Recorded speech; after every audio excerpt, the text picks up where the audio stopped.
Hi friends, ఎలా ఉన్నారు? బాగున్నారా? ఓకే ఫ్రెండ్స్, ఈరోజు అయితే గుడ్డును ఎండ్రాయిల్ కర్రీ ఎలా తయారు చేసుకోవాలో చూద్దాము. ముందు బాండి పెట్టుకుని దాంట్లో ఆయిల్ వేసుకోవాలి. ఆయిల్ వేడెక్కిన తర్వాత పసుపు ఉప్పు వేసి దాంట్లో మనం ముందుగా ఉడకబెట్టుకున్న గుడ్లో వేసి కొంచెం వేగనివ్వాలన్నమాట. అది వేగిన తర్వాత దాంట్లో ఆ ఆయిల్లోనే ఎండ్రాయిల్ని కూడా శుభ్రం చేసుకున్న ఎండ్రాయిల్ని కూడా వేసి వేగనివ్వాలి. వేగిన తర్వాత దీంట్లోనే కొంచెం ఆయిల్ చూసుకోవాలన్నమాట.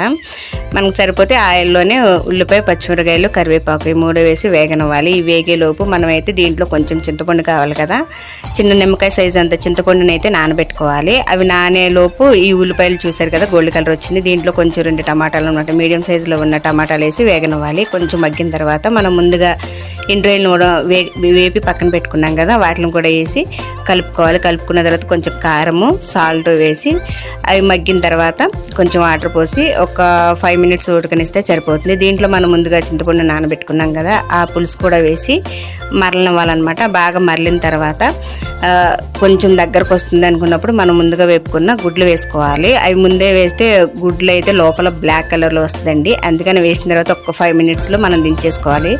ఓకే ఫ్రెండ్స్, గుడ్డు ఎండ్రాయిల్ కర్రీ రెడీ అయిపోయింది. Thank you.